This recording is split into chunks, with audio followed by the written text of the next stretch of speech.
The sun was setting behind the massive Riverside Mall in Atlanta, casting long shadows across the busy parking lot.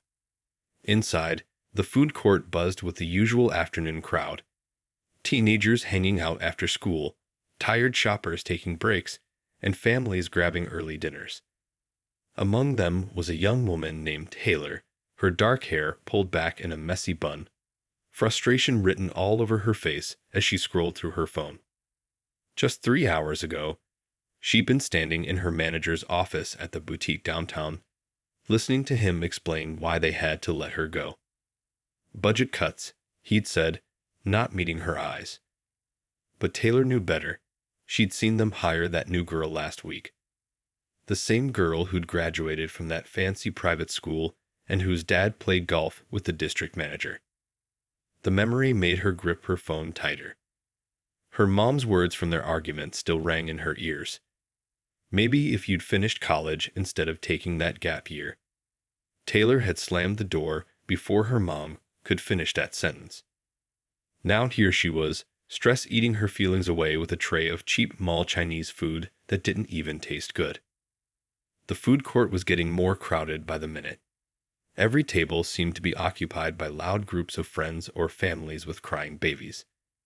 The noise was getting under Taylor's skin, making her temple throb. She just wanted to eat in peace. Was that too much to ask? But no.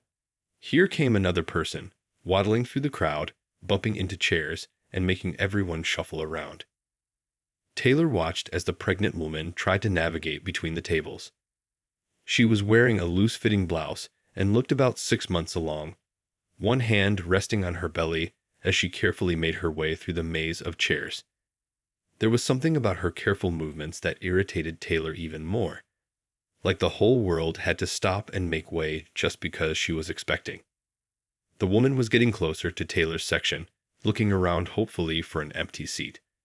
The food court was packed, but instead of going somewhere else, she kept searching, as if expecting someone to magically get up and offer their spot. Taylor rolled her eyes and took another aggressive bite of her now cold noodles.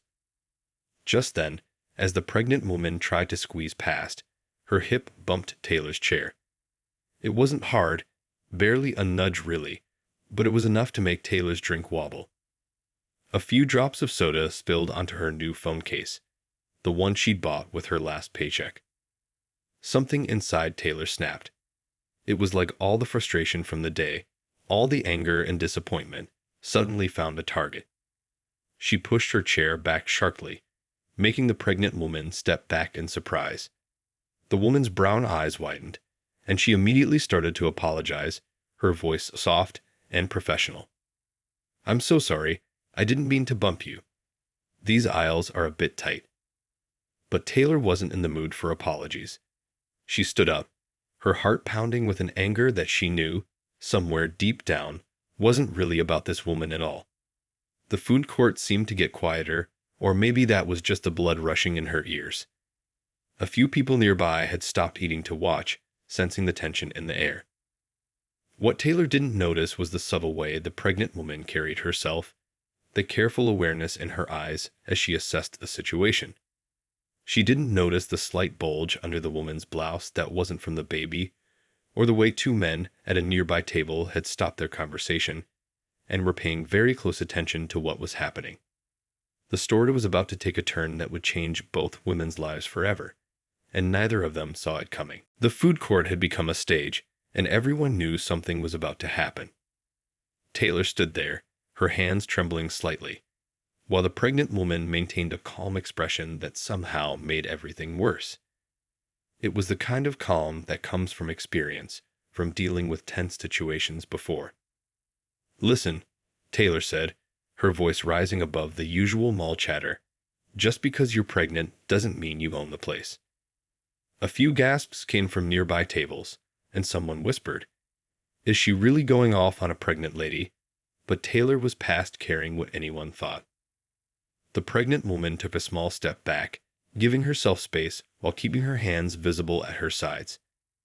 "I understand you're upset," she said in that same measured tone, "but I think we can handle this like adults." There was something about her voice, a natural authority that didn't quite match her casual shopping outfit.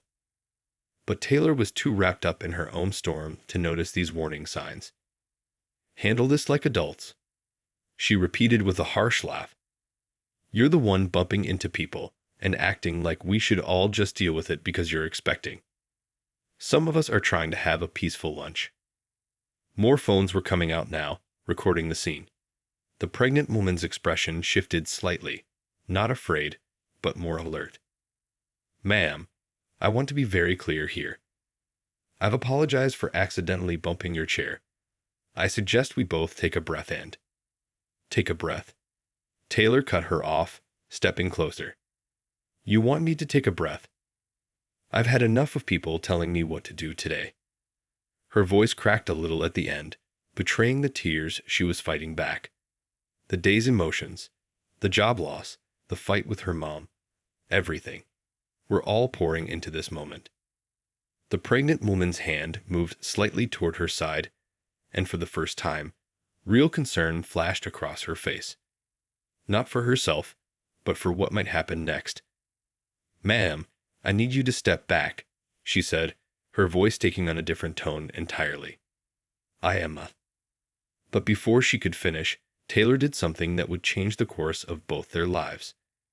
In a move that seemed to happen in slow motion for everyone watching, her hand came up and across, connecting with the pregnant woman's cheek with a crack that seemed to echo through the suddenly silent food court.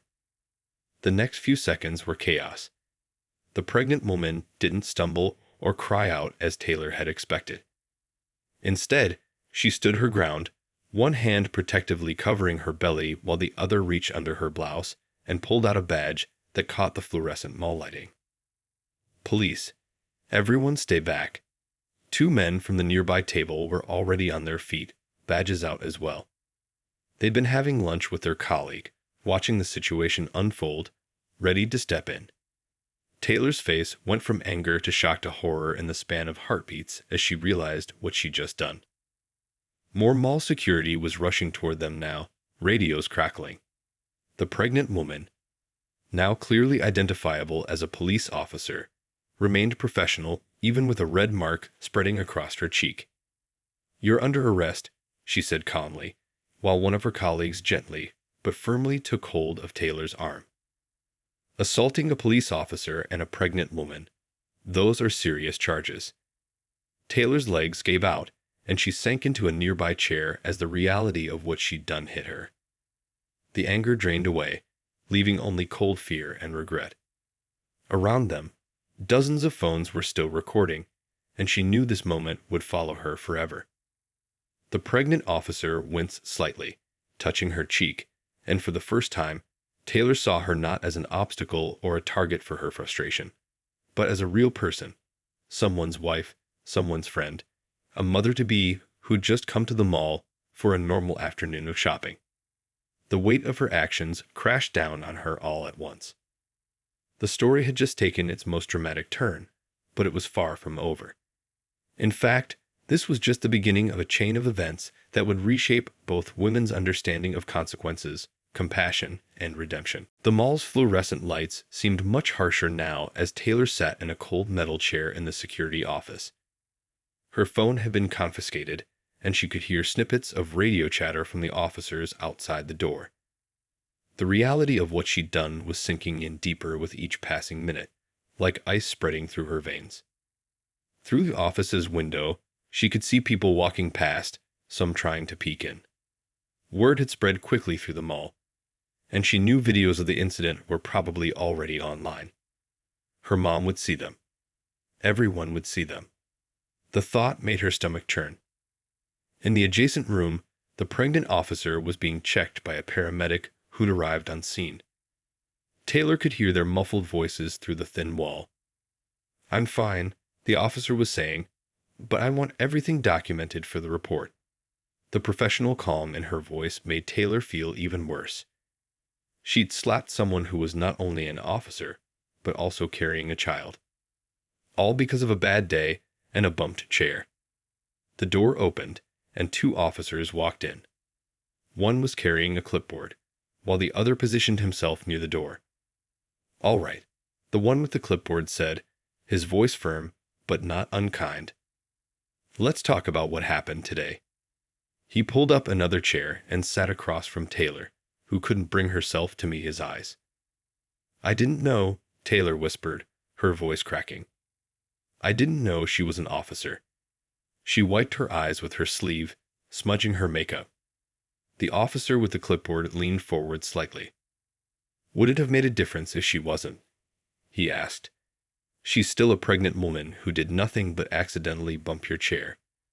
His words weren't accusatory, but they hit Taylor like a punch to the gut. He was right. The badge shouldn't have been what made it wrong. Outside the office, the mall was still buzzing with activity. Taylor could hear snippets of conversations as people walked by. Did you see the video? I can't believe someone would hit a pregnant lady. Each comment felt like another weight being added to her shoulders. The pregnant officer appeared in the doorway, one hand resting protectively on her belly. The mark on her cheek had developed into a light bruise. Taylor immediately looked down at her hands, shame burning her face. But what the officer said next surprised everyone in the room. I'd like to speak with her, she said quietly. Alone, please. The other officers exchanged glances, but nodded, stepping outside. As the door closed behind them, Taylor braced herself for the anger she surely deserved. Instead, the officer carefully lowered herself into the chair across from her. Look at me, she said softly. Taylor forced herself to raise her eyes. The officer's face was stern, but not cruel. I'd want you to understand something. Today, you made a choice that could have serious consequences for your future. But right now, you have another choice to make. Taylor blinked, confused. The officer continued, you can let this moment define you. Let it be the story people tell about you forever. Or you can let it be the moment that changed you for the better. Which is it going to be? Tears started falling freely down Taylor's face now. I'm so sorry, she choked out. I lost my job today, fought with my mom, and I took it all out on you. I don't do things like this, I swear. I don't know what came over me. The officer nodded slowly. Life has a way of pushing us to our limits sometimes. But how we handle those moments, that's what shows who we really are. She winced slightly as she shifted in her chair, and Taylor felt a fresh wave of guilt. Through the window, they could see reporters gathering in the mall parking lot. The story was growing bigger by the minute. But in that small security office, something unexpected was happening. A conversation that would change the course of both women's lives in ways neither could have predicted.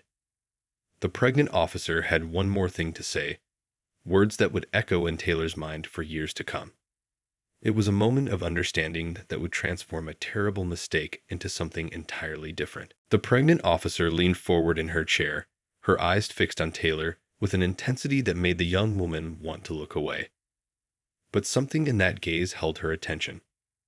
I've been on the force for 8 years, the officer began, her voice quiet but clear.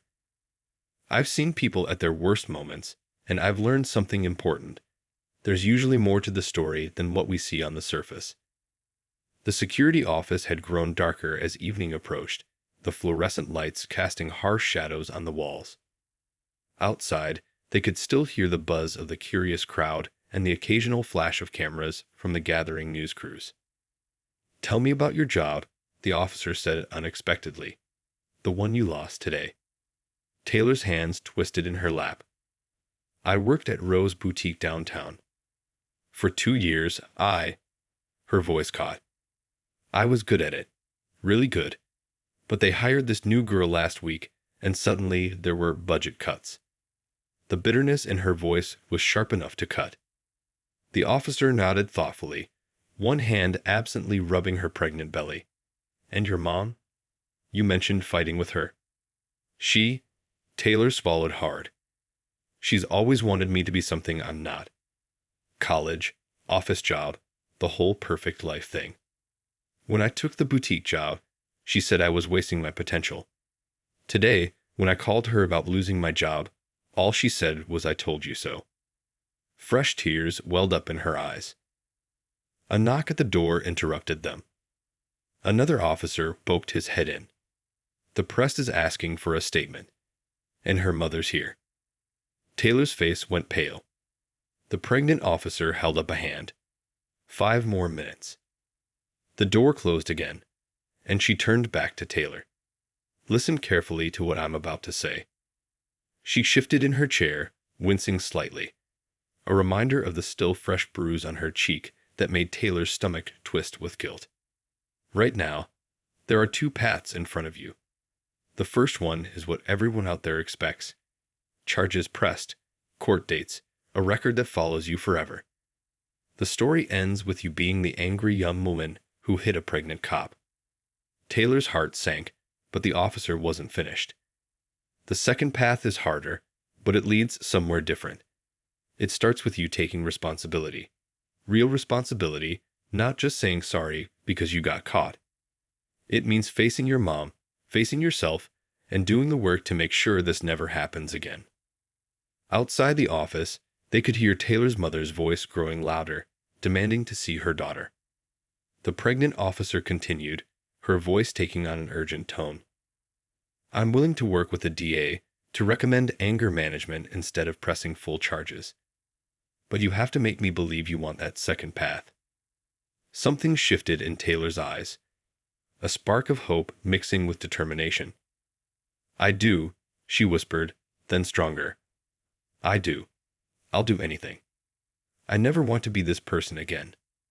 The officer nodded slowly. Then let's start now.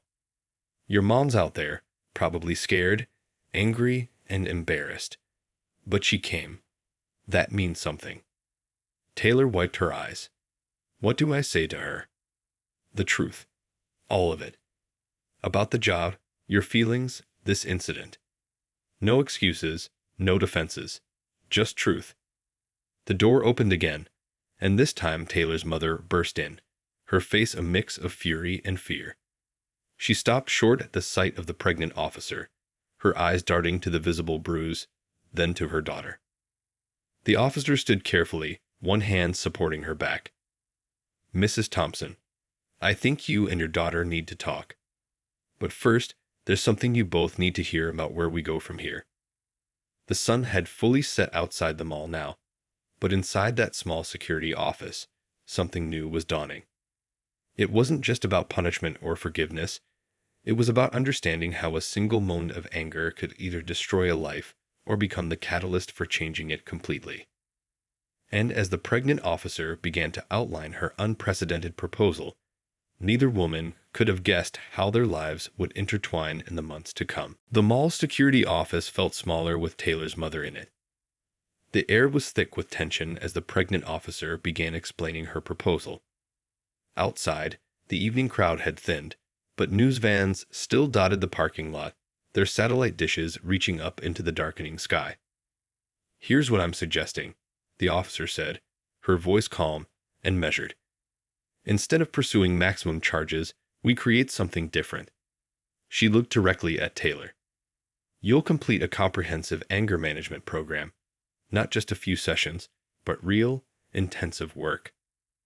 Taylor's mother, who had been standing with her arms crossed, spoke up. She could have hurt your baby. Her voice trembled with a mix of anger and shame. How can you even consider being lenient? The officer touched her bruised cheek gently. I'm not being lenient, Mrs. Thompson. I'm being strategic. Your daughter made a terrible choice today, but I've seen enough in my years on the force to know the difference between someone who needs punishment and someone who needs intervention. Taylor sat quietly, her eyes moving between her mother and the officer. The weight of her actions felt heavier with each passing moment. The officer continued, besides the anger management program, I want community service. Not picking up trash by the highway, but something meaningful. She paused, adjusting her position with a slight grimace. There's a youth center downtown where I volunteer. They work with teenagers who are struggling with anger issues, many of them one bad decision away from serious trouble. Once you've completed your initial program, you'll spend 6 months there, sharing your story. Sharing my story. Taylor's voice was barely a whisper. Yes, Because what happened today, that single moment of losing control, that's exactly what those kids need to hear about. They need to understand how quickly things can spiral and how important it is to handle emotions differently. Taylor's mother uncrossed her arms slowly, her expression softening slightly. And the charges. They'll stay on record, but as misdemeanors rather than felonies, contingent on successful completion of both programs. The officer leaned forward slightly. But understand this, I'm not just doing this for you, Taylor. I'm doing it for those kids at the center. They need to hear from someone who stood exactly where they're standing. Through the office window, they could see mall security turning away curious onlookers who were trying to peek in. The story had already gone viral, with clips of the incident spreading across social media. The officer addressed this next. You can't control what's already out there. Those videos will exist forever. But you can control what happens next. Every time someone shares that clip, every time someone comments about the crazy girl who hit a pregnant cop, you'll know the real story didn't end there. Taylor's mother suddenly sat down, her anger seeming to deflate. I should have listened, she said quietly, looking at her daughter. When you called about losing your job, I should have just listened. The officer watched this exchange with knowing eyes. Sometimes it takes a crisis to open up communication. The question is, what do we do with that opportunity? She pulled out some papers from a folder on the desk. This is the agreement. It's not official until the DA reviews it, but it outlines everything we've discussed. Take it home. Read it carefully. Talk to each other. Really talk. You have until tomorrow morning to decide. As she stood to leave, she turned back one last time. One more thing. I'll be checking in personally on your progress. Not just because it's part of the agreement, but because, she paused, touching her belly thoughtfully, because I believe this moment doesn't have to be the end of your story. It could be the beginning of a much better one. Taylor and her mother sat in silence as the officer left the room. Through the window, they could see her being surrounded by concerned colleagues and reporters. But she simply waved them off, her head held high despite the bruise on her cheek. Inside the office, mother and daughter looked at each other, really looked, for what felt like the first time in years. They had a long night ahead of them, filled with difficult conversations and harder decisions. But something had shifted in that small room, a first step toward healing, not just today's wounds, but older ones as well. The drive home from the mall was the longest 15 minutes of Taylor's life. Streetlights flashed across her face as her mother navigated through evening traffic, neither of them speaking. The radio stayed off. The local news would probably be talking about them anyway. Their small apartment looked exactly as Taylor had left it hours ago. Her bedroom door still slightly dented from when she'd slammed it during their argument. It felt like a lifetime had passed since then. Her phone, returned by the officers, had hundreds of notifications. She turned it off without looking at them. We should talk, her mother said softly, setting her keys on the kitchen counter. The familiar sound of them clicking against the marble somehow made everything feel more real. Really talk this time. They sat at their tiny kitchen table, the one that had been in their family since Taylor was little. A scratch near the edge reminded her of elementary school homework sessions, back when things were simpler. Her mother pushed a cup of hot tea across the table, a peace offering of sorts. I found this in my email, her mother said, sliding her phone across the table. It was an email from Taylor's former boss at the boutique.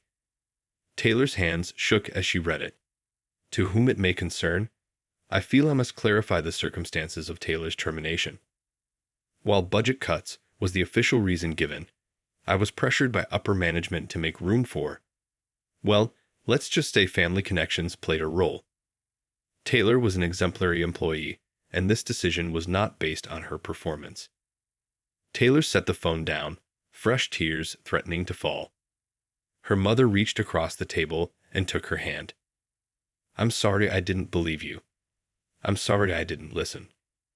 I've been so focused on what I thought was best for you that I stopped seeing what you actually needed. A notification popped up on her mother's phone.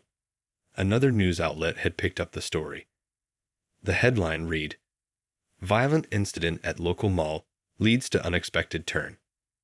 Below it was a still from the video, capturing the moment right before everything went wrong.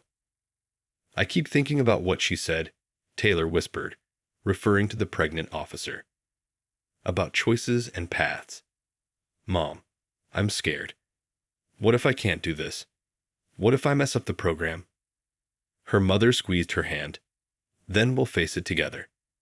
No more 'I told you so's.' No more pushing you to be something you're not." She took a deep breath. "But you have to talk to me. Really talk to me. Like about what happened with that new girl at the store." They spent hours at that kitchen table, talking about everything. The job loss, the pressure, the dreams Taylor had that didn't match her mother's plans. As night turned to early morning, they pulled out the officer's agreement and read through it together. The requirements were strict. 3 months of intensive anger management, followed by 6 months of youth mentoring. Regular check-ins with the officer herself. A personal apology to the mall staff who witnessed the incident. The list went on. "Look at this," her mother said, pointing to a paragraph near the end. The officer had written a personal note. "Sometimes our worst moments can lead to our greatest growth. I believe you have the strength to turn this around. Don't prove me wrong." As dawn began to break, Taylor opened her laptop. Together with her mother, she began drafting 2 emails. One accepting the officer's agreement, and another, longer one to the youth center where she would eventually share her story. The morning news would soon be showing the mall incident again. Social media would continue to buzz with opinions and judgments. But in that small kitchen, as mother and daughter finally began to understand each other, something else was happening. Taylor looked at the bruise on her palm, a small mark from when she'd struck the officer. It would fade, but the memory wouldn't. And maybe that was the point. Some lessons need to leave a mark to truly change us. A text came through from an unknown number. "This is Officer Chen. Checking in to see if you've made your decision." Taylor looked at her mother, who nodded encouragingly. Together, they began composing their response, taking the first real step toward whatever came next. 2 months into her anger management program, Taylor sat in the small group therapy room, fidgeting with the sleeve of her sweater. The walls were painted a calming shade of blue, decorated with motivational posters that she'd initially rolled her eyes at. Now, some of them actually made sense. "Would you like to share your progress?" the counselor asked, her voice gentle but firm. The other 5 people in the circle looked at Taylor expectantly. They'd all watched the mall video by now. It was impossible to avoid. But here, in this room, she wasn't just that girl who hit a pregnant cop. Taylor took a deep breath. "I had a situation at the grocery store yesterday," she began.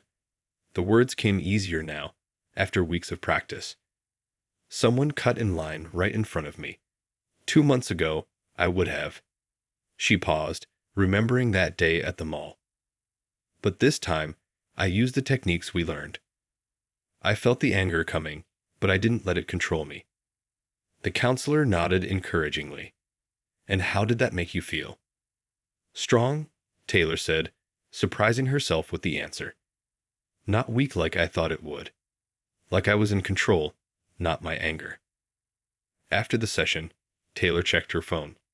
There was a text from Officer Chen, who was now 8 months pregnant. "Monthly check-in tomorrow at 2. Bring your progress journal." The next day, Taylor walked into the police station's community room, her journal clutched tight. Officer Chen was already there, her pregnancy now very visible.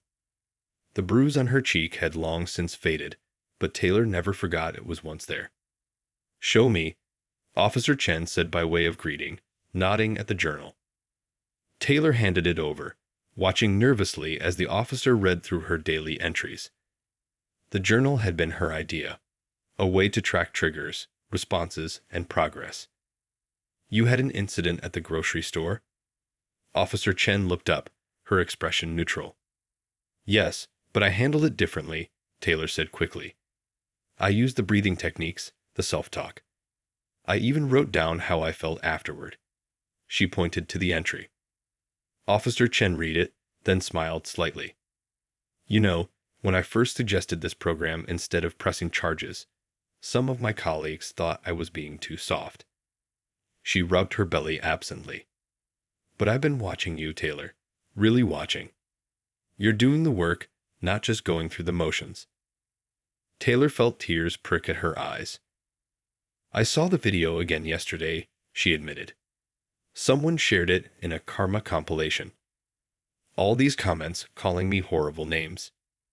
And how did that make you feel? Ashamed, but also determined. Like, that's not me anymore. That's not who I want to be. Officer Chen nodded, then winced slightly as the baby kicked. You start at the youth center next month, she said, changing the subject. Are you ready for that? Taylor thought about standing in front of a group of teenagers, telling them about the worst decision of her life. Her stomach churned. I'm nervous. What if they don't listen? What if they think I'm just another adult preaching at them? Then you show them your humanity, Officer Chen said simply. You show them the journal, the hard work, the daily struggles. You show them that change is possible, but it's not easy. She pulled out her phone, showing Taylor a news article. Look at this. It was a follow-up story of their mall incident, titled From Confrontation to Transformation. A different kind of justice. The article detailed their unconventional arrangement and its potential impact on community policing. Your story isn't just about that moment in the mall anymore, Officer Chen said softly. It's about what happens after we fall. It's about getting back up. As Taylor left the station that day, she passed the spot where news vans had once camped out to cover her story. Now it was just an empty parking lot. But something the counselor had said in group therapy stuck with her. Your worst moment doesn't have to be your defining moment. She looked down at her journal, then at her phone where Officer Chen had just texted. Don't forget, Youth Center orientation next Tuesday. I'll be there. Despite her nervousness about what lay ahead, Taylor felt something she hadn't expected. Hope. The youth center smelled like old gym equipment and fresh paint. Taylor stood at the front of the recreation room, facing 20 teenagers who looked about as interested as she used to be in her high school assemblies. Officer Chen sat in the back, now on maternity leave, but still keeping her promise to stay involved. So, Taylor started, her voice shaking. A few teens smirked. One girl in the front row rolled her eyes dramatically. Taylor took a deep breath, then decided to throw out her prepared speech. Look, I know you've probably seen the video, she said bluntly. That got their attention. A boy in the middle row sat up straighter.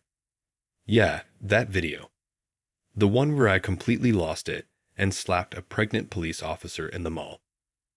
The one that went viral and ruined my life, or at least, that's what I thought at the time. The room was silent now. The eye-rolling girl had stopped mid-roll. Taylor pulled out her phone, pulled up the video, and played it. Watching herself lose control was still hard, but she forced herself to face it. This, she said, pausing on the worst moment. This isn't the real me, but it also is. It's who I was when I let anger control me. When I thought the world was against me, when I blamed everyone else for my problems. A girl in the back raised her hand hesitantly. Did you go to jail? Taylor shook her head. No, something different happened. She gestured toward Officer Chen. The person I hurt. She saw something in me I couldn't see in myself. She gave me a chance to change my story. She pulled out her journal, well worn now after months of daily entries. This is my real story. The hard parts. The parts that hurt. The parts where I wanted to give up. She opened to a random page and read. Day 47. Got turned down for another job. The manager recognized me from the video. Wanted to scream. Wanted to break something. Used the breathing techniques instead. Called mom. Talked it out. Found strength I didn't know I had. Looking up, Taylor saw several teens leaning forward in their chairs. The girl who had rolled her eyes was now watching intently. Taylor continued, "But here's the thing, that video. It's not the end of my story. It's not even the most important part anymore." She walked closer to the group. "Yesterday, I had a job interview. The manager had seen the video too. But instead of turning me away, she asked what I'd learned. I showed her this." Taylor held up her journal. "I showed her my anger management certificates. I told her about coming here, about wanting to help others learn from my mistakes." "Did you get the job?" someone called out. Taylor smiled.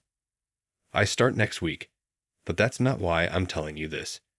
She looked each teen in the eye.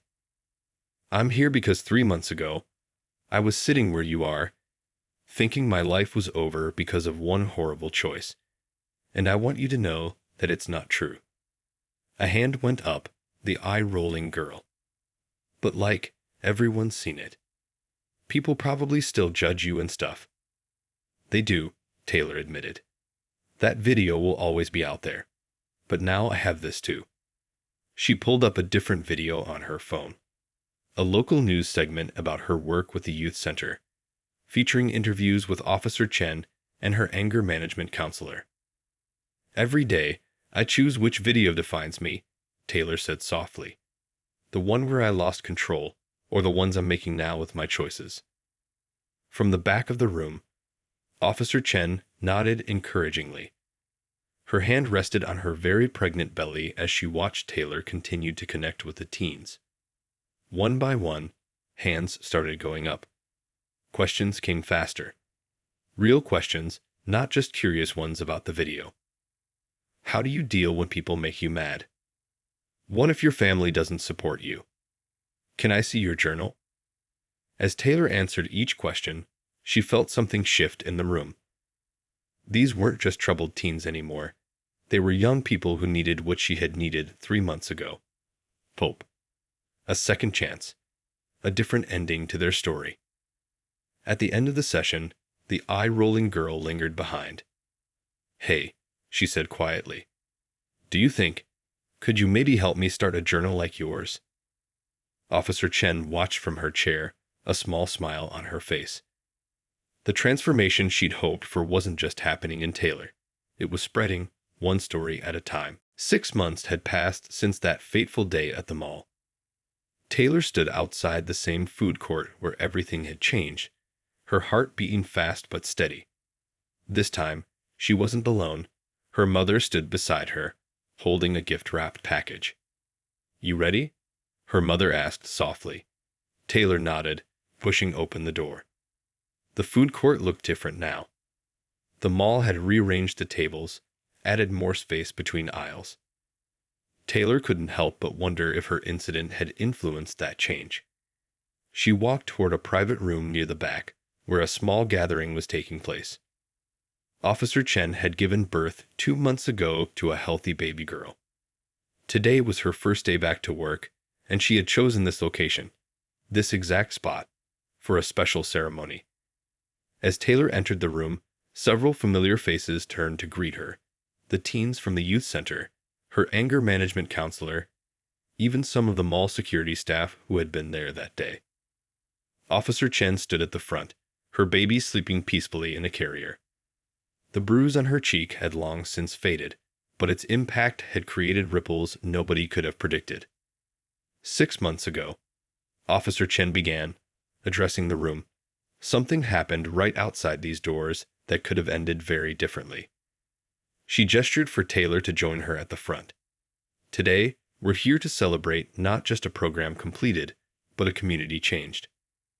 Taylor's hands trembled as she opened the folder Officer Chen handed her, her final completion certificate. But there was something else too.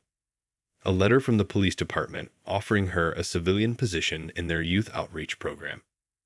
"Your story," Officer Chen continued, "has helped create a new approach to handling similar incidents. The program we developed together has already been adopted by 3 other districts." She smiled at the sleeping baby. "Sometimes the best lessons come from our hardest moments." Taylor stepped up to the podium, looking out at the faces watching her. The teens from the youth center, now her regular group, sat in the front row. Many of them clutched their own journals, similar to the one she had first shown them months ago. "When I walked into this mall 6 months ago," Taylor began, her voice clear and strong, "I was angry at the world. I thought everyone was against me. I thought I had no power, no control." She paused, looking at her mother, who wiped away a tear. "I was wrong about so many things that day, but I was most wrong about being alone." She pulled out her original journal, the one that had documented every step of her journey. "This journal started as a requirement, a task I had to complete. But it became something more. It became proof that we can change our story at any moment, no matter how dark things seem." The eye-rolling girl from her first youth center session, now one of her most dedicated mentees, stood up and handed Taylor a thick book. Inside were letters from every teen in the program, sharing how Taylor's story had impacted their lives. "Last week," Taylor continued, "someone shared the mall video again on social media. But this time, something was different. The comments weren't just about that moment of anger. They were about what happened after. About change. About hope." Officer Chen stood, gently cradling her baby. "Taylor's community service hours ended last week," she announced. "But she's chosen to stay on as a full-time youth mentor. Sometimes, what looks like an ending is really just a beginning." As the ceremony concluded, Taylor walked back through the food court with her mother. They stopped at the spot where everything had changed 6 months ago. The security camera that had captured her worst moment was still there, but now it watched over a different person. "I'm proud of you," her mother said simply. Taylor touched the spot where she had stood that day, feeling the difference in herself. Her phone buzzed, another teen from the center asking for help with their journal. 6 months ago, she had thought one moment of anger would define her forever. Instead, it had opened the door to something she never expected: purpose. As they left the mall, Taylor passed a young woman having a heated argument on her phone. Their eyes met briefly, and Taylor saw something familiar, that same anger, that same pain she had felt. But now she knew what to do. "Excuse me," she said gently, pulling out her journal. "Can I share something with you?" And so the story continued, not as an ending, but as a new beginning, one small moment of change at a time.